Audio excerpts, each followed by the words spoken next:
Hello and welcome back to Open Air Atheists. I am James Theodore Stillwell III. I'd like to take this time out to read some responses. I just got back from work and I'm outside because I don't want to wake anybody up in my apartment.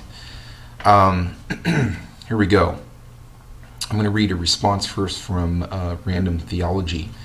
James, I want to correct what you said. You represented a straw man on what Christians believe is the metaphysical foundation for morality.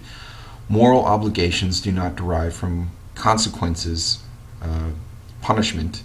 Moral obligations derive from God's commandments. God's commandments, what he establishes as morally right or wrong, are a reflection of his essential character and nature.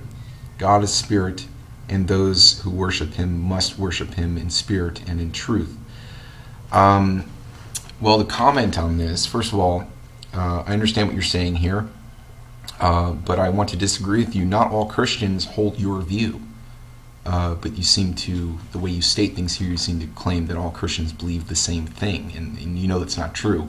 And as I will show later, hopefully, in some of my other videos, there are many divisions in Christianity, even as ludicrous as modes of baptism, sprinkle or immersion, which I'm sure you know because you're Baptist. Okay, so also, what he condones, does that reflect his moral character? I would argue yes. And if you read Exodus, this is just one example, the beginning of Exodus, he condones bearing false witness to Pharaoh. The midwives bear false witness to Pharaoh in order to save the lives of some children, and he condones that. He is pleased with that, it states. Not exactly, but read it. I'm actually sure that you know it by heart, probably. Next, by commandments I mean that which God says is morally right or wrong. God's commandments are revealed in the Bible and nature. 2 Timothy 3:16 through 17, Romans 1:18 through 22, 2:14 through 15. God made man with innate knowledge, ideas of both his existence and commandments. But as the scriptures say, man suppress the truth in unrighteousness. They love the darkness rather than the light. John 3:19. As you know, I'm fully aware of all these verses and your arguments. I've argued these myself, as I'm sure you're aware. However, I know people that choose right every day, that choose goodness, to do good things rather than bad things every day, and they're not born-again Christians. They're not saved by some holy spook in the sky. So I fail to see your argument here. Also, let's read further what you say. Maybe God created everything 3 minutes ago. Then again, maybe he didn't. Don't tell me what may be or what may not be the case. That's just speculation. Give me an argument. Here's mine in a syllogism. If X is the precondition for Y is the case. Well, that's great. You just made a statement. And that's a solid syllogism right there. What can I say? But you still haven't proved that X is the precondition for Y. That just begs the question. You often state in your comments that without the Christian worldview, I can't account for logic or morality, but you haven't proven that. Okay? You have not proven that to me.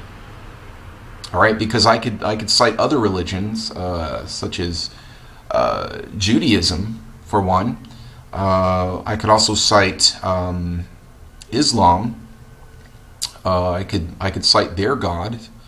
That's fine. Prove they're not the preconditions for why. Okay. All right. Let's move on. Let's see. Like what to see you all. To clarify. Any more than this? I figured there'd be more. Okay. This is from Reformed Evangelist. what is the subject of this video? It seems to be all over the place. It really is hard to engage in profitable debate discussion when you introduce 5 or 6 different assertions at a time, but fail to actually address the assertions brought up by random theology. Are we discussing the Trinity, Jewish oral tradition, paradoxes? What? Try sticking to one topic rather than applauding RT's efforts and attacking his ignorance.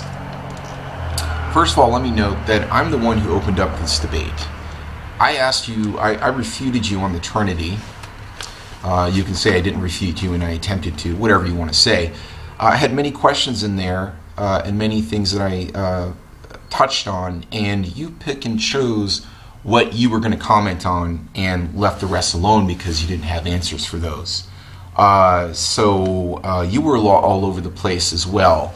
What I expect you to do when you're looking at my videos and looking at my refutations, that you sit down and you write down each one of my assertions and then you comment on those assertions. Don't just pick this one and that one and I'm going to leave that one alone because I don't have an answer. You still haven't answered my logical question that I posed to you about God's omniscience and omnipotence.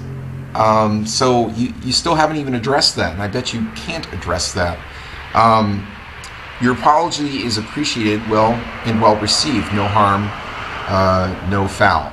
In regards to the fallacy, again, I was not using it in the context you suppose, and in the future I'll be more precise when addressing you. Yes, please be very precise, because I am out to get your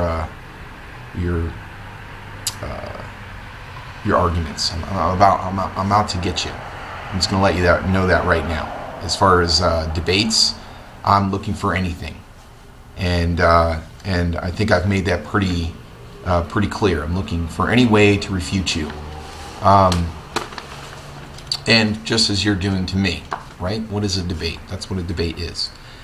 By the way, in the future, if you are having online discussions, it would be better to include everyone to make more productive and interesting, maybe a simple text entry. I hate having to jump from 7 different videos to keep up with the discussion. Tough noogie nuts, okay? I really could care less about these minor things. Sorry, I just got off work. I'm not in the best mood. In future videos, I plan to be attacking the so-called harmony of the Gospels. Also, I will be explaining the origin of morality from a altruistic, natural origin. So I will be attempting to do that, explaining how morality came about naturalistically instead of supernaturally. Again, as far as you want to keep throwing out the logic, how can I sit here and use logic? I mean, don't I, by using logic, really show that I believe your worldview? No. Because again, even if I would have to borrow from your worldview in order to account for logic, that doesn't prove your worldview. It just proves that your worldview is one plausible explanation to explain logic, and that's a big if. Okay, so I really don't. I can't recognize your argument again unless you show me where all these other religions couldn't account one by one. Show me that every single other religion on this planet cannot account for logic and morality. Then you have a case, but you haven't proven that. You've just asserted that. Okay? So have a good night and let these things mull over, and please answer my logical question. Thank you very much. Have a good day.